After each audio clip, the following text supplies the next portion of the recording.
If you're like me, you're probably in a job or a career that doesn't make you perfectly happy.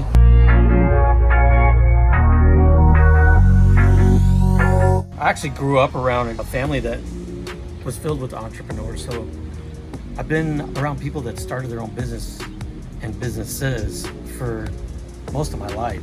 I typically have been drawn back to opening my own business time and time again, even though I've worked for a lot of companies. I've got 20 years in the trucking business. Not my career choice, but I have made the best of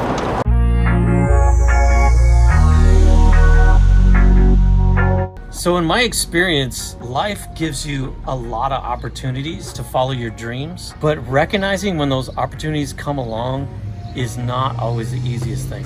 So let me give you one example. I actually was trying to go from being a software broker back in the 90s. Business was kind of closing up. I was changing and transitioning a lot in my life. And I wanted to move on to bigger and better things than making money for somebody else's company. I really had in mind an opportunity that would use my talents, maybe in ways that I haven't even thought of. Oddly enough, over the course of maybe the next 9 months, that opportunity came. But because I was scared to take it and I didn't have a specific direction in mind, I walked right past it and actually went to work for a mortgage company as a mortgage broker, which was pretty much along the same lines of the things that I've been already doing for 4 or 5 years before that.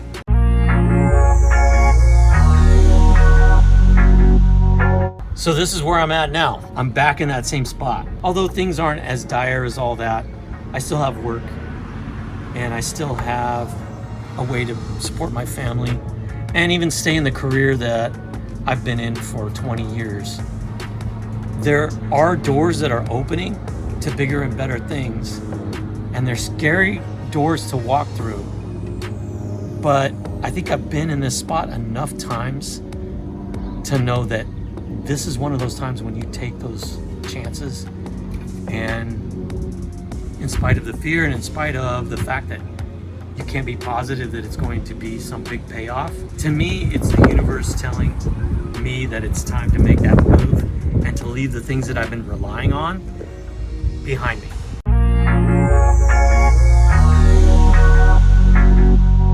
I actually started riding motorcycles when I was about 14. Had my first bike, an ugly little CT90. Once you feel that wind in your hair and that power under you, it reacts to the throttle. I don't know, for some people it's like a drug and it takes hold. So that's been my passion for decades. Now with the transitions that are coming, I've started putting more time and effort and energy into those dreams of building bikes, which is something I love to do. Something I've done most of my married life, probably for about 30 years. So if you're feeling stuck and you feel like maybe your life is kind of collapsing to some degree around you, or maybe to a large degree, I think these are the moments when you stop and you look around and see if maybe instead of hanging on to the past, it's time to make that big change and see yourself in a different way in your future.